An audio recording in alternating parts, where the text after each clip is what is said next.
Tambores y bayonetas. La historia del pueblo judío en los ejércitos del mundo con Jonathan Bar Shuali.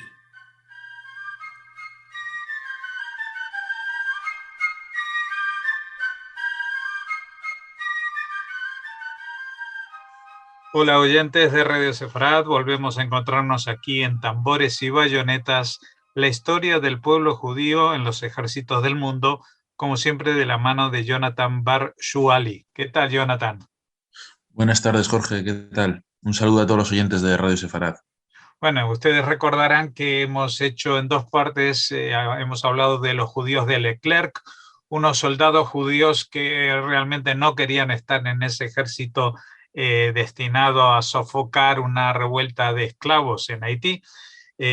Pero hoy hacemos un salto en el tiempo y nos trasladamos a la Segunda Guerra Mundial para hablar de Shaike Dan. ¿Quién fue Shaike Dan? Bueno, pues junto con saludarte nuevamente, Jorge, y a los oyentes de Radio Sefarad y invitarles, como no, a visitar los antiguos programas que hemos grabado. Hoy vamos a pegar un pequeño salto al siglo XX. Hemos estado en el siglo XIX en los últimos programas y hoy nos vamos al siglo XX, a la Segunda Guerra Mundial, a la terrible Segunda Guerra Mundial, como has comentado, Jorge. Y yo, antes de hablarles de Shaike Dan, vamos a contextualizar un poco esta época o esta etapa que vamos a tratar un poco.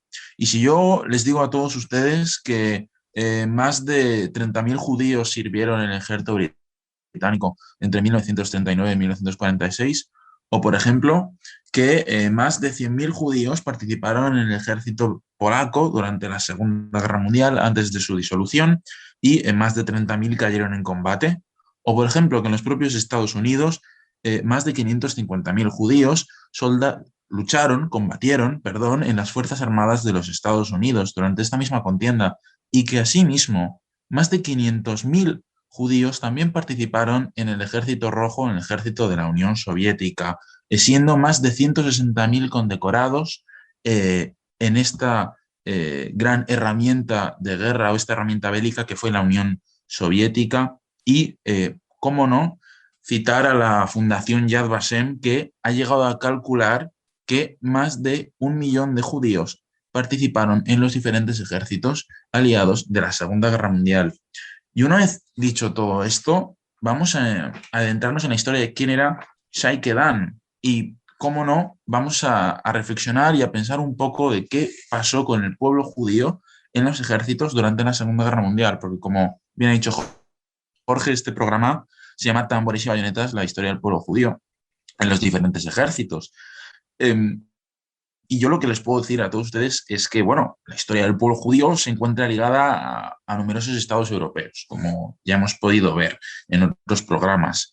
Entre tambores y bayonetas, a lo largo de su historia, los judíos han participado en diversos ejércitos dentro de una multitud de escalas, rangos y misiones. Y yo hoy lo que quiero traer a los oyentes de Radio Sefarad es la historia de un antepasado de la familia Shuali-Trachtenberg, un joven paracaidista que dedicó su vida a los demás en pro de la defensa de la cultura judía y para hacer frente al invasor totalitarista nazi. Por eso, este capítulo lo quiero llamar Shaike Dan, un ángel con paracaídas. Algunos pueden traer o pueden conocer la vida de este personaje por el libro de Amos Ettinger, que se publicó en 1986, o por su traducción inglesa en 1992. Además, si buscamos el nombre de Shaike Dan en Internet, podremos encontrar o alcanzar la figura de este soldado judío en las fuerzas británicas en la página web de la Fundación Yad Vashem, en el Museo del Palmaj, o en la famosa serie de fotografías Soldados Hebreos en Egipto en 1944, en la que aparece junto a soldados como Rafael Reis, Dov Harari, Baruch Kamin, soldados que conocieron a personajes y vivieron a la vez y se entrenaron a la vez, que figuras tan importantes como Hannah Shenes. Pero ¿quién era Shaike? Pues para responder a esta pregunta, yo creo que podríamos adentrarnos un poco en la historia de esta familia Trachtenberg en la Europa Oriental durante la Segunda Guerra Mundial, ¿no? Y podemos hacerlo a través de un testimonio directo de uno de sus últimos descendientes a día de hoy, que sería Jaffa Trachtenberg, sobrina directa de Shaike Dan. Bueno, Jaffa, igual que Shaike, nace en Lipcani, en la antigua Besarabia. Esto es una provincia que hoy en día sería entre Moldavia y Rumania. Pertenece a la antigua Unión Soviética. Y bueno, decir que bueno, la ciudad natal de Lipcani, como otras tantas ciudades o pequeñas villas en las que había poblaciones judías en la antigua Unión Soviética, pues se veía bajo la sombra de ciudades capitales de la región, como puede ser Chernivtsi. Era una ciudad pequeña en la frontera moldavo-ucraniana que, bueno, estaba cerca del río Prut y que tenía una población de entre 5.000 a 6.000 habitantes. Una población muy pequeña donde los judíos que había en la zona, judíos askenazíes, eran judíos de origen ruso, moldavo, austríaco u ucraniano. En 1933, la familia Trachtenberg posee un negocio propio, un hostal y una serie de locales de, bueno, lo que hoy podrían ser, lo que podríamos entender como tabernas o como locales propios. Esto es un dato excepcional porque a raíz de los pogromos que seguían en los años 30 en la Rusia más profunda, en este caso lo que hoy en día es Moldavia, la antigua Unión Soviética, lo que sucederá es que, bueno, a raíz de los pogromos muchos judíos pues, no tenían permiso de tener locales o posesiones propias, sobre todo en el sector hostelero, por lo que es llamativo que esta familia pudiera tener un local propio. Y ahora, adentrándonos un poco más en la Segunda Guerra Mundial, para llegar al personaje de Shaike, en 1940, esto puede resultar al interés de los oyentes de Radio Sefarad, se da el Tratado de No Agresión Germano-Ruso Ribbentrop-Molotov. A raíz de este, pues, bueno, se empiezan a hacer las primeras deportaciones con permiso de las autoridades soviéticas de ciudadanos judíos en Lipcani. Un poquito más adelante, en 1941, se verá la ruptura del Tratado de No Agresión entre la Unión Soviética y la Alemania de Hitler y se procederá al avance del eje, del ejército alemán, del ejército nazi en territorios soviéticos, accediendo a las zonas que hoy en día son Moldavia, Rumanía y otras zonas de Europa Oriental. Inmediatamente un eje de tropas germano-rumanas cruzan el río Prut, porque tenemos que tener en cuenta que los rumanos, el ejército rumano estaba con el ejército alemán durante los combates de la Segunda Guerra Mundial. Y entonces acceden a Lipcani. Esto produce que las familias judías, familias como las de Shaike, escapen o traten de escapar lo más lejos posible de estas tropas. Muchos no lo consiguieran, muchos miembros de la familia Trachtenberg, de la familia de Shaike, acabarán capturados, de hecho, por autoridades rumanas y serán llevados a campos de prisioneros y de concentración, como el famoso campo de Transnistria, hoy al sur de Moldavia. Bien, hemos visto un poco lo que sucede con la familia Shaike, el contexto europeo, el contexto bélico, el contexto social, pero una vez contextualizados, pasemos a continuación a ver la vida de Shaike y cómo accede a las fuerzas inglesas. Lo primero de todo es que Shaike, bueno, es un judío combatiente como tantos otros, que estará al servicio de el MI6, que es el MI6, un servicio de seguridad e inteligencia británico, que en 1940 funda la Dirección de Operaciones Especiales. En base a este Centro General de Operaciones Especiales se hace el MI9, el MI9, que bueno, tiene dos tareas principales en las que colaborarán estos judíos combatientes. La primera de todas es ayudar a escapar a los prisioneros de guerra aliados retenidos por los países del eje. Y, bueno, en segundo lugar, recuperar pilotos caídos en combate en estos mismos países del eje. A raíz de la mezcla de estos dos organismos, entre 1943 y 1945, los servicios de inteligencia británicos desarrollaron una serie de comandos judíos, 250 de ellos de origen judeo-palestino, y su misión era la de aprovechar su ascendencia europea y el conocimiento de los idiomas de las zonas ocupadas por el Eje para saltar en Europa y, bueno, sabotear de este modo a las tropas del Eje y obtener información y rescatar a judíos sobre el terreno en caso de que fuera posible.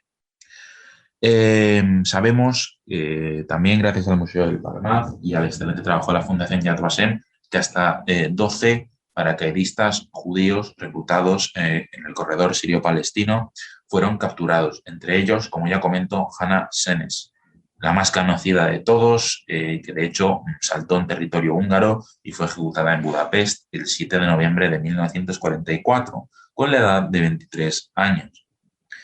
En este contexto, Shaike Dan viaja a Palestina en 1936 con una idea de sentirse más seguro.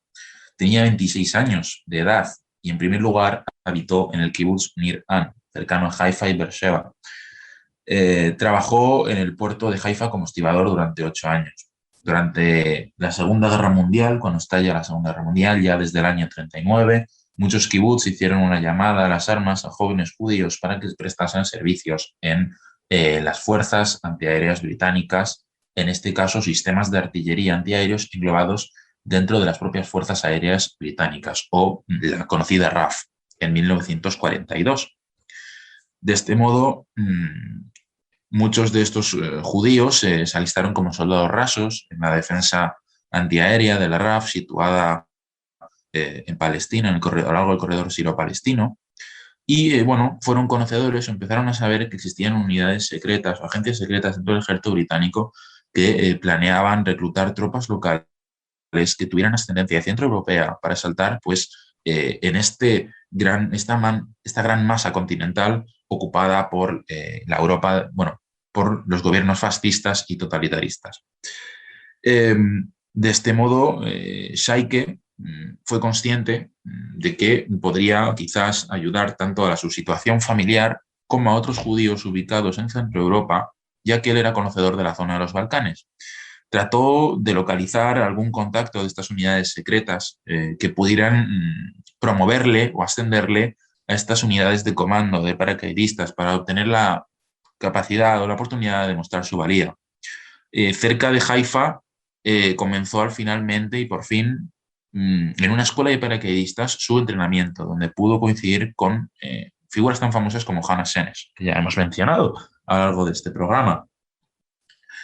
Tras esto, pasó una segunda etapa de la que sale la famosa serie de fotografías que hemos mencionado al principio, donde habita en el Cairo y se entrena en esta oficina de inteligencia en los diferentes tipos de misiones que debía llevar a cabo. Para esto, Shaike Dan hablaba yiddish, hebreo, ruso y rumano. Se entrenaba a estos soldados, a estos paracaidistas judíos, para hacer ataques, misiones de inteligencia y, sobre todo, se querían que fueran judíos palestinos, porque, como ya hemos dicho, conocían los idiomas de estas zonas al ser originarios de ellas y tenían diferentes conexiones políticas y familiares de cuando habitaban en Europa Central y Europa Oriental. Algunos fueron mandados a Yugoslavia, otros a Hungría. Realmente era muy difícil saltar y hacer un marco de operaciones sobre el terreno enemigo. En primer lugar, por el mero hecho de ser judíos y estar siendo los judíos perseguidos en estas zonas. Pero no solo eso, sino que además una de las tareas era contactar con unidades partisanas y establecer redes que luego contactaran con el MI6 o el MI9 británico, o otras agencias gubernamentales, secretas y militares inglesas, que luego, como no, colaboraron con los estadounidenses. En el caso rumano, que es donde actuó Shaike Dan, los paracaidistas, según cuenta Shaike en algunas entrevistas personales en los últimos años de su vida, los comandos británicos y la inteligencia británica no logró contactar con los partisanos rumanos. Entonces, la entrada en la región fue realmente difícil, y tanto es así que Shaike comenta en sus entrevistas que para integrar a él y a su compañero, para hacerle lograr la frontera, para hacerle cruzar la frontera y acceder al territorio, tenían 3 opciones: conseguir falsos pasaportes, lo que era muy difícil; hacer algún tipo de estratagema por la cual acceder en submarino por alguna zona costera o fluvial, lo cual era un poco irrealizable; y, en tercer lugar, saltar en paracaídas. dando uso a su extenso entrenamiento en Haifa y en el Cairo. Además, a esto tenemos que sumarle el hecho de que los romanos eran realmente famosos por ejecutar a los paracaidistas y a los espías de maneras atroces. Entonces, y de este modo, entre finales de 1943 y comienzos de 1944, Shaikedan empieza sus primeras misiones en Rumanía. En 1944 salta y recibe la primera misión de localizar prisioneros británicos y estadounidenses en territorio rumano. Asimismo, sí conseguía cumplir esta primera misión, crear varios focos de grupos judíos para conseguir hacerles pasar la frontera y traerlos al protectorado británico en Palestina. Shaike consiguió notables avances para el espionaje británico en Rumanía Central, como es establecer una célula, un punto de reunión con los miembros clandestinos del Partido Comunista Rumano. Shaikedan, Isaiah Shaikedan Trachtenberg, no fue el único en saltar en territorio rumano. De hecho, muchas veces estas misiones se realizaban con binomios. En caso de ser capturados, era más efectivo. En Rumanía, Shaike saltó con Dov Berger Harari, otro sobreviviente a estas misiones. Y volviendo un poco al legado de Shaike a día de hoy, que se puede dar a través de Jaffa Trachtenberg, ahora el apellido familiar de Jaffa es Shuali.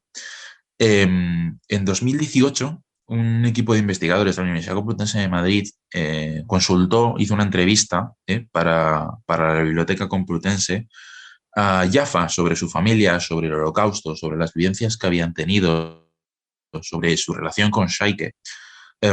Cuando el entrevistador comentaba y hablaba con Jaffa y le preguntaba sobre si estos temas como las misiones de Shaike, las vivencias de la familia en la Segunda Guerra Mundial se comentaban o si no, ella contestó lo siguiente.